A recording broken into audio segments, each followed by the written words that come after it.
Welcome to In Such a Time, conversations on Jewish life, leadership, and meaning. Each week, Rabbis Jonathan Jaffe and Liora Landi explore the moments, questions, and ideas that shape who we are and who we aspire to be. And now, for this week's conversation. Welcome back to In Such a Time, conversations on Jewish leadership and meaning. I'm Rabbi Jaffe, and I'm very excited to be here today with my colleague, the most senior colleague and longest termed of our rabbinic team here at Temple Bethel, our rabbi educator, Rabbi Mara Linzer. Thanks for joining us. Thanks so much for having me. Very well.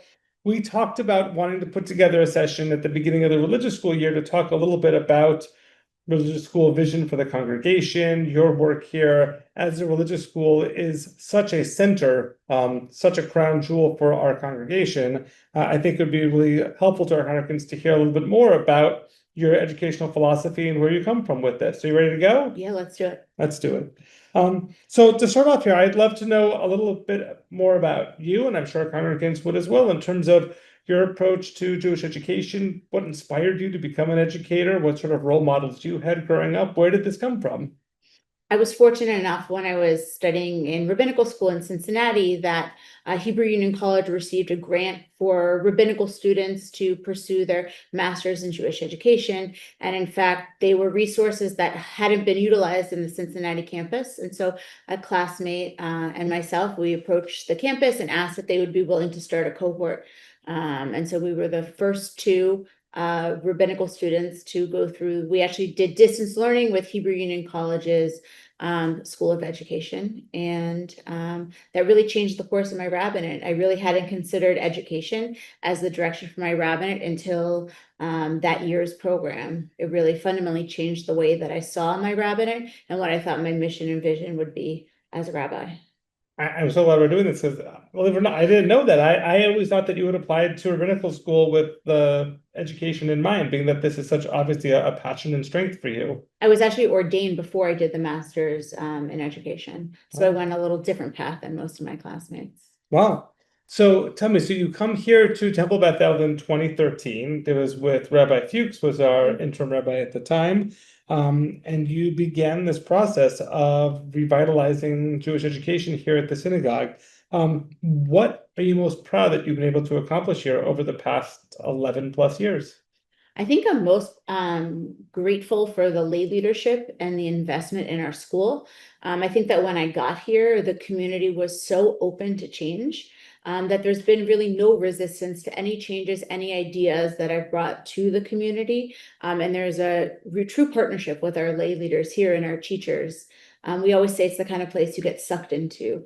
Our teachers sign up to cover a maternity leave or sign up to cover, one class, and soon they find themselves here every single day, and really helping to contribute to the team that we build here. And so how do you do that? I mean, I've always marveled at the way that you've been able to build up lay partnership in all that you do. How do you make it work so well? I think we're really fortunate that we have so many parents who are deeply invested in our program and have such really fine-tuned professional skills that they're willing to dedicate their time to volunteer here at Bethel, where most communities have full-time youth professionals to help support a school of our size. All of our youth programming is done and coordinated through our parents. We're very fortunate that we have people with backgrounds in fundraising and copy editing, in education, in every single area, and they're willing to dedicate outside of the raising families and professional jobs that they might have in the community, that they're willing to give the majority of their time back to our religious school. And what you've done here is incredible. It's come to the point now where our religious school has become a focus for and a drawing ground for so many congregants, not just from the Chapel Pleasantville area, but from a wider circumference now of people coming from neighboring communities, even foregoing the benefit, the ease of local busing in order to be at Temple Bethel's religious school. What do you think it is about Temple Bethel's religious school that differentiates it and is such a draw to the larger community? I think there are a number of reasons. I think we've really tried to make sure that the experience that our students have here is very much keeping up with the standards of public education. So whatever is best practice out in the world of education, not just Jewish education, we've really tried to bring our school as quickly as possible up to speed with everything going on in the broader community, and making sure academically and socially that we're offering as many opportunities as our kids have in the broader community, which means having a very highly professionalized teaching staff. It's very different than when we grew up, where you just had someone who loved being Jewish coming in and didn't know how to manage, didn't know how to write curriculum and how to engage students. I think our teachers are really at the heart of what we do. They're deeply invested in our program, and they have such extreme expertise, especially in the field of special education. And I think that's also become one of the cornerstones of what we do. You know, in the general community, it's 20% of kids have an IEP or 504. We at Bethel tend to skew closer to the 30%. Certainly a part of it is our parents' ability to help get their kids the services and early identification and supports that they need. But really, this has become a school where we specialize in meeting all of the individual educational needs of our students. And I think that that has been a core value of our broader community. We couldn't do that and pay for those sort of services and that sort of individualized education to meet the needs if it weren't a core value of our community. We do that by being flexible in what we do, by understanding the wide range of learning needs, but also we have close to 70 teens, madrahim, who serve as teen teachers in the classroom. And many of them aren't just there to support the teacher. Many of them serve as one-on-one buddies for kids with learning needs who, after a long day of school, especially in our midweek program, might otherwise not be able to learn in a setting like we have here. And we have a camp model.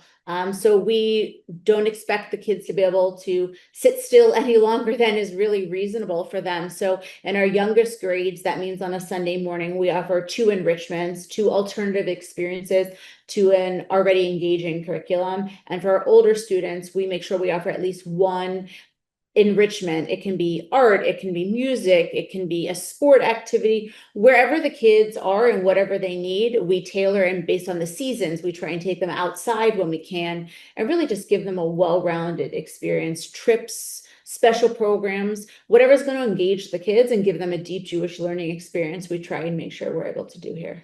I think one of the special experiences for which we've become most famous is the both fall and spring visit of the baby goat herd to Temple Bethel. Where did that come from? Where's that idea? Who planted that? Tell us a little about the origins of this. Well, before the baby goats, there were baby chicks as well. When we hatched chicks in the religious school, the chicken hatchery down in the religious school. I remember the smell very well. And actually, it was at Getty Park at a play date, and we saw some baby goat birthday party. And of course, we had to introduce ourselves and find out who were these baby goats that were walking around Chappaqua. And from there, we saw the kids were just so drawn to the animals. And so we built in a first year a curriculum with Cantor Goldman, who raises animals herself, around the Jewish value of caring and loving and the responsibility of taking care of animals. And now it's just become a real staple of what we do here. For a lot of the kids, we're not very much a farming rural community here. So it's a great opportunity to connect with animals. And for our kids who do have anxiety, it does help them self-regulate and calm themselves down. And also they get to see the goats go through the birth cycle over the course of the year, and they get to watch the mommies get bigger, and then in the spring get to play with the babies. So it really is something beautiful that we have here. It is, and kids love it. It speaks to a larger trend I see at the synagogue, which is we do not have the experience nearly as much as other synagogues, or I'll say speak about my own synagogue growing up, of kids pleading with their parents, please don't make me go to religious school. I don't want to go there. And parents saying, oh, just do it until you become bar or bat mitzvah. But that the majority of our kids, the overwhelming majority, come running in happily every time that they're here, and see this as really a place of joy and of connection for them. How do you build that? How do you make a synagogue a home for kids that they want to be there? We always talk about how this is not a Judaism behind glass, not a museum style Judaism, that we want our kids to be full participants in every area of Jewish life. So it starts in the youngest ages. Our kids come to us either through our Kitanim, our 3s and 4s program, or through the ECC, where they've had foundational Jewish moments from the time they walked into this building. And we bridge right into our kindergarten. So most of our kids have come up through the ECC or from our own preschool program in the religious school, and we get them from a very young age. This is not a community, right, where people join just for bar and bat mitzvah. It's not a transactional place. It is a place where our families are deeply rooted. And so the earlier we get them to have all of these positive Jewish memories, and they realize that this is a place that they can be themselves, that translates throughout the rest of their Jewish journey. At Tefillah, when the kids run up on the bima and they grab those microphones and they dress up in their costumes and dance around, it's obvious from the earliest stages that this is their home and this is a place where they can be themselves. And I think that feeling translates until they go off to college and even when they come back to visit us here.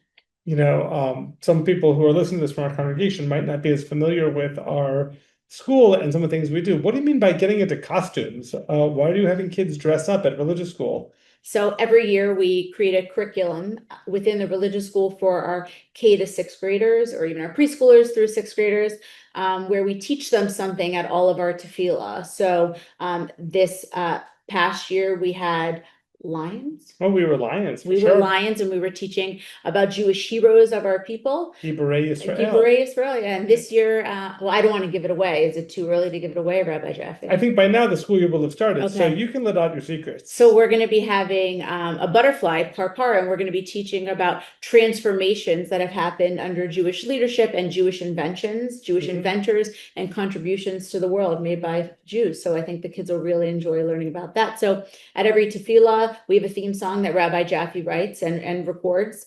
And so this song isn't generous. I call it more of a jingle, sure. I'd say it's a song, but that's just my own take. And so this year it'll be about Jewish inventions, and our mascots will be the butterflies. And the kids sign up weeks in advance to have an opportunity to come up and be a part of that teaching. Yeah, and I would say that within our own clergy team, that the Rabbi Jaffe's annual unveiling of the religious school jingle is a real event on our calendars. It is. I'm glad it was done before I went on vacation, so I could really let go when I'm away. So you spoke a little bit about, where you're coming from in your Jewish education, especially growing up, and I've reflected back to you that a lot of my own personal rabbinate comes from a desire to maybe reshape some of the things that I thought could have been done differently or better when I was growing up. And definitely as a very active, hyper kid, I definitely had the sense that to be a good religious school student meant to sit quietly, sit still, listen to the teacher, that if you were at all rambunctious like me, that it really wasn't your place. And so I think we've done so much here at our religious school towards inclusion, including within that different learning styles and also just different personality styles. So can you walk us through that a little for those who don't know as much about our program here? Why is it that we tend to attract and retain so many kids who have such a hard time like me sitting still? You're not alone in that. I think that one big piece of it is the number of adults, the adult to child ratio. Our classes are large. They're a public school size class. But whereas in a classroom, they might have one teacher, in our K to 2, we have 2 teachers, mostly New York certified teachers who are working in that classroom. One teacher is in charge of the curriculum and content, and another one of the teachers is in the classroom just to help with management and helping the kids be engaged. And then when you put 2 or 3 madrihim in a classroom, the ratio of adult to child is better than any environment that our kids are ever going to be in educationally in their life. So I think that's one piece of it. And I think secondarily, it's really having realistic expectations about what a child is capable of. So every single lesson, especially in our elementary school, is going to have a story, a hands-on, a craft, moving through different learning centers, taking them inside and outside, and looking at the way a schedule is broken up. I have to say that our assistant principal, Heather Satin, her background's in special education. She came to us from a school with many, many needs, and she is a master of a schedule. So the amount of time that she spends looking at who the children are, what they need, and helping to build a schedule around each class's need to make sure they're moving throughout the day. It's really an art form, what she does. And we're very fortunate that our parents provide us their kids' IEPs and 504s.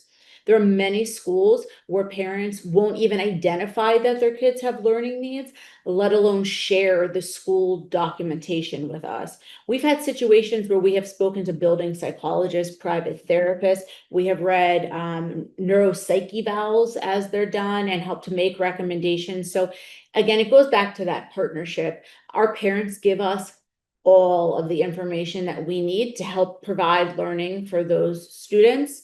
And then Heather goes through and pulls every single learning accommodation off, and every one of our teachers has to meet with us prior to the school year to go over exactly every child in their class and what their learning accommodations are. So that means that we're setting up the classroom in a way that when we have a child with a hearing disability, they're getting preferential seating. When we have a child who needs an environment free of distraction, that they're seated with close proximity to the teacher. So there's so much that goes into that. Again, just like we would expect in public school, we try and put that same level of thought into the way we build our classrooms, the way the kids are spread out. In our Hebrew program from 4th grade on, we offer all of our Hebrew instruction midweek is done in small groups, which is much more costly for the congregation to be able to do so.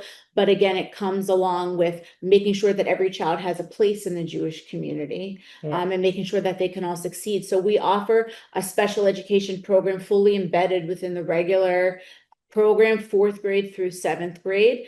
The whole goal is that the kids don't feel different in any way. And it doesn't require more of our parents with learning needs to have outside supplemental tutoring, that the vast majority of our children can get their learning needs met within the parameters of a regular program. I mean, that's really what inclusion looks like. That's amazing. And I have to think that if I were in a program like that growing up, I would have spent a lot less time in the principal's office than I ended up doing. So it's like you said, takes one to know one, and perhaps that's the goal of our generation of clergy and educators, is to try to reinvent and rethink to do a little bit better for this generation and on, so we can keep on improving. One thing that you mentioned again and again is parents here, and we advocate a lot here at the synagogue for the idea of parents being the primary Jewish educator, and so much of what we do at the synagogue is to try to support and enable our parents to take the learning that happens here at the synagogue and make that part of the organic life at home. So I'd love to hear from you. Well, how do you work with parents in order to give them the tools?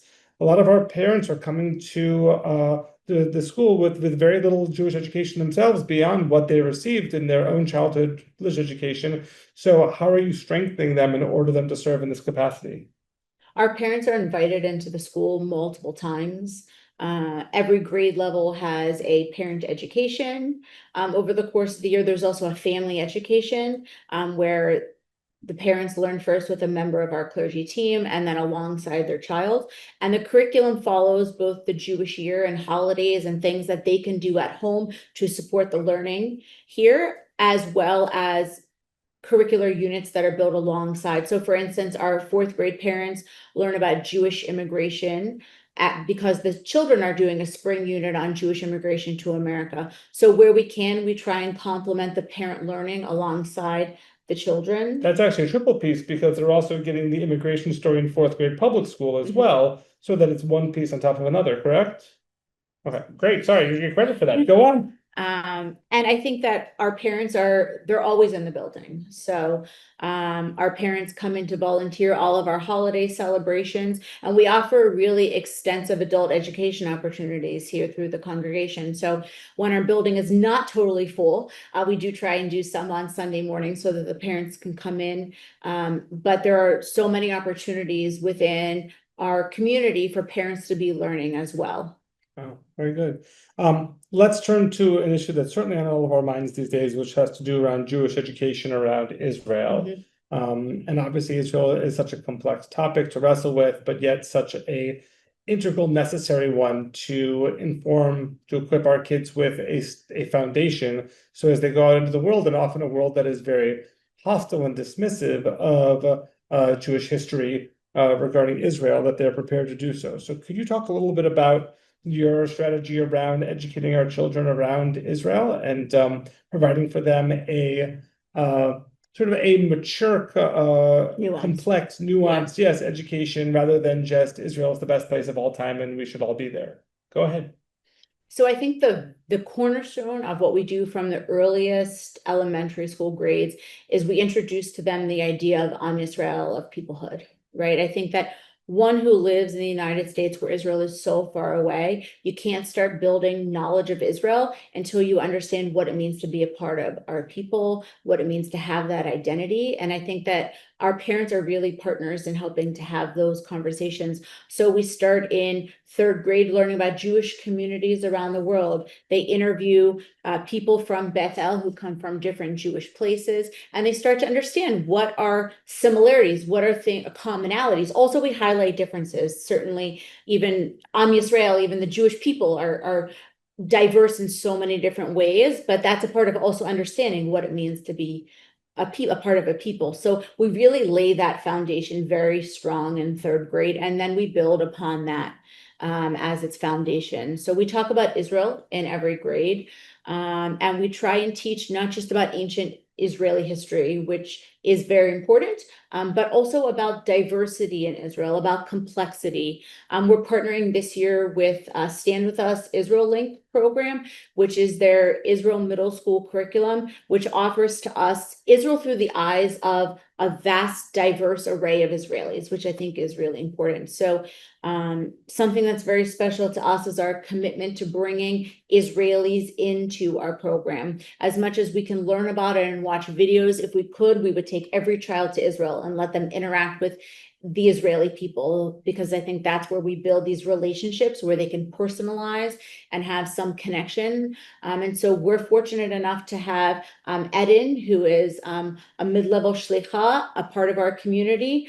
She's a wonderful emissary to build relationships. Great. She teaches our kids, and they also have an opportunity to have the side conversation while they're playing Gaga. She's serving snack to our middle schoolers. So all those conversations we want to be able to have, the one-on-one, the kids have that opportunity. And this year we're looking forward to welcoming Noah, who's going to be joining our program from Israel as well, and working co-teaching in our middle school grades. And she's our new Shinshinim. She's our new Shinshinim coming, Yeah. deferring her army service a year to come be a part of our community. And for those who are listening who may be familiar, we had one Maya, then we had a second Maya, and then last year we had Noah, and now we have another In Noah. fact, that's one of on our applications, we list those.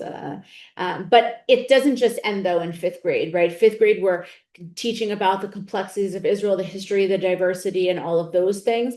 And then it's something that we continue throughout. Actually, we're introducing a new curricular unit in seventh grade this year as they're doing Holocaust studies. Now, when we talk about anti-Semitism, we really can't talk about anti-Semitism without talking about anti-Israel anti-Semitism, identifying, addressing, having conversations, and we'll be offering electives all the way up through our high school program. And I know we've always helped to prepare the kids to go onto college campuses, and you've been such a partner in supporting them once they get there. And have to face challenges on campus. So it's a lifelong process. And I think we're grateful that we're able to have such relationships with our students that when they go out into the world, they reach back to us, that we can continue to support them through young adulthood. Well, you mentioned the Holocaust, and that's something that I think has a lot of our minds about Holocaust education, especially seems like every week there's another news story or poll coming out showing the rising numbers of Americans and certainly people throughout the world who either have no knowledge of the Holocaust or doubt the specifics of the Holocaust, don't understand the specter of the Holocaust. And as the memory of the Holocaust fades, and especially as the survivors of the Holocaust, there's less and less around, it becomes all the more important. At the same time, you have to be very careful, sensitive around teaching a subject like the Holocaust in an age-appropriate way. So can you talk a little bit about Holocaust education here at the synagogue, and what's your approach? Sure. I would say that the very first touches on Holocaust, or the lead up to, is really in fourth grade when we talk about Jewish immigration to America, and we talk about push-pull factors and the history of anti-Semitism when we found ourselves living as minorities in the world. And in fifth grade, you can't really talk about Israeli history without talking about the connection to the Holocaust and the Jewish experience leading up to the founding of the state of Israel. They talk about Yad Vashem as well. But seventh grade is really our deep dive into Holocaust studies, where many congregations have scaled back on Holocaust studies. We actually have increased what we do here. They do spend the entire seventh grade year. We use Facing History in Ourselves, which it talks about the lessons learned from the Holocaust. And one of the learnings from the last year is that the kids are really thirsty for some of the history. So we've done a lot of curriculum updates over the summer to make sure that the kids understand better the historical timelines of the Holocaust. But really, the most special piece of our Holocaust curriculum here is coordinated again by lay leaders. We bring in 6 to 8 different members from the Bethel community, some Holocaust survivors themselves, some second and third generations, and they share their stories. And this year, in the past, we've done it all concentrated together. We call it our Holocaust Gallery Walk, where they get to meet people.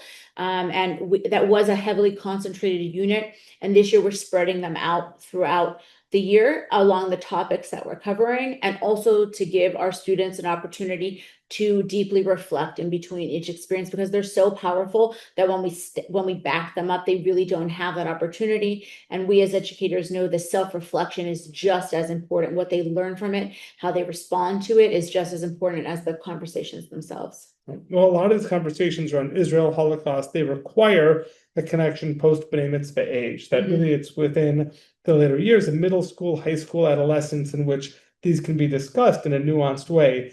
You and I have talked at length about sort of the real Achilles heel of Jewish education, that for so many Jewish students, their education ends in seventh grade. And for many of them, they've spent fifth, sixth, and seventh grade basically drilling themselves in Hebrew to memorize for a bar or bat mitzvah process, that they're graduating really with a fourth or fifth grade level of Jewish knowledge.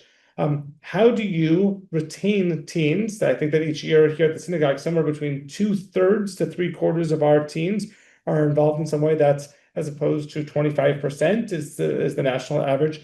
And what are you seeking? Like, what is your hope to achieve with the teens before they leave us and go off to college campuses? Great questions. I think for me personally, it's all relationship driven. So I'm very fortunate that I work with such a great clergy team who deeply invest in one-on-one time with our bar and bat mitzvah students, which those personal relationships are definitely the driving force that brings them back for our Monday night teen program. And also our Madrahim is a huge piece of what it means to go through adolescence here at Temple Bethel. Not only are they working one-on-one with students, but they're also back in a classroom setting. And you hear the material when it's taught to you, very different as a 8th, 9th, or 10th grader than you do when you're a 2nd, 3rd, or 4th grader. So I know that even for those students whose primary connection as a young adult is our Madrahim program, they're learning in the classroom, because they will come into me and say, I don't remember learning that, but it's really interesting. So they're learning just by being in an educational setting. And some of our teens are here 2-3 days a week. That is their primary activity outside of school, that they come to us, and our trips. I mean, our trips are. We have a good time. We have a great time. And each year, I mean, our people listening should know that every year that you and I are writing so many college application reference letters, because we know these kids now that we've been here long enough. I mean, there are bar and bat mitzvah kids that we remember when they were first in our preschool, and there are kids who are graduating and going off to college who we've known since they were in elementary school, and we really have watched these kids grow and flourish here, and maybe know them better than anyone outside of their own families. And that's an amazing testament to you and the work that you've done here. And to our partnership here. Yeah, we have a good team. We do. Yeah, we have a lot of fun as well. No one has more than us. So speaking of fun, I thought I would end on a little bit of a speed round of personal things with you. Is that okay? You ready for this? I'm not sure. I know you love spontaneity, so I'll ask you a couple of Especially things. from you. Yeah. When you are not here serving as a master educator, what are the kind of things you like to do for fun or for your own self-nourishment? I love to spend time with my family. We love to do any adventure that we have never done. We love to travel, and I love to do some bar and Pilates classes early morning. You are famous within our team here for your early evening schedule, and how many iced coffees or regular coffees you've had by a certain time period. So how do you make it go? How does your engine run so fast in the morning? Well, nothing gets moving quite like 2 different drop-off times in Pleasantville, no buses. So You are a prideful product of Pittsburgh, Pittsburgh Jewish community. So for in times when members of our community are heading over to Pittsburgh, what are some places or favorite places or things that we should try to experience a little bit of the Linzer history or things that you enjoy when you were in Pittsburgh? well, Napoli has some good baked ziti. Minio's has a good cheese slice that kind of slides right off the pizza. But really, if you're take a trip into Squirrel Hill, it's believe the largest Jewish urban community outside of New York City percentage wise. And the Pittsburgh Jewish community is really very close knitted and many generations there. So it's a very special place to check out the Squirrel Hill neighborhood. Well, good. I'll get you on this one. We've talked so much about all that you've been able to accomplish here at Bethel. I'd love to hear, let's say, 5 years, 10 years out from now. What are your goals, your hopes to be able to achieve here? Any other initiatives that are on the horizon that you'd love to bring to our congregation? I think I'm always looking at what the next thing is. So I don't know exactly 5 years ahead. But I think that continuing to offer top professional development for our teachers and really investing in people who are deeply committed to being here. I would love to see, actually, we've gotten to see some of our young adults go off to college and come back, go to school to become teachers and have them come back and teach in our religious school. And there's just about nothing more fulfilling than seeing their roots have grown here and seeing them come back to our community and help to build the next generation. So I hope we can continue to engage our young adults in the way that we have and just keep growing. I mean, we can barely fit them in our building. So to keep growing our community with the growing needs of our congregation. I was mentioning to you that over the summer, our preschool camp was going. My daughter was working at the camp. Her senior teacher in the classroom was a former bat mitzvah student of mine. And within our other teachers in the classrooms, our assistant teachers, I counted 8 former bat mitzvah students working at the synagogue as teachers over the summer. That I agree with you. Doesn't get better than that, right? Does not get better than that. There's this feeling as though you've nurtured them and now here they are nurturing others. It just gives you that sense of one generation to another and makes you so proud, right? And I'm deeply grateful to be in a community where everyone is open to change and being dynamic. I think there's a lot of communities that if you change in the negative and are weary of it and apprehensive and put up barriers, we're just so fortunate to be in a place where our lay leadership really is on board for everything that we can dream. Well, thank you for your time. And I want to thank those who've tuned in and listened to this as well. It is, aside from the podcast overall, just have a chance to talk to you like the way that we wouldn't ordinarily do. We have side conversations, but to ask you about your mission, your goals, your inspiration, becoming a Jewish educator and all that you do for the congregation. Really, the religious school is so much a magnet for families looking to come to a congregation, a community to connect in a place where their children are going to feel safe and nurtured and accepted, welcome, but also inspired to learn is so much a testament to what you've done here. So kol hakavod to you and thanks for spending some time with me. Thanks for your partnership. Okay. Thanks for joining us on In Such a Time. Make sure to subscribe wherever you listen to your podcasts. To learn more about Rabbis Jonathan Jaffe and Leora Landi, or to connect with Temple Bethel of Northern Westchester, visit bethelnw.org or follow us on Instagram and Facebook at Temple Bethel NW. Thanks for listening.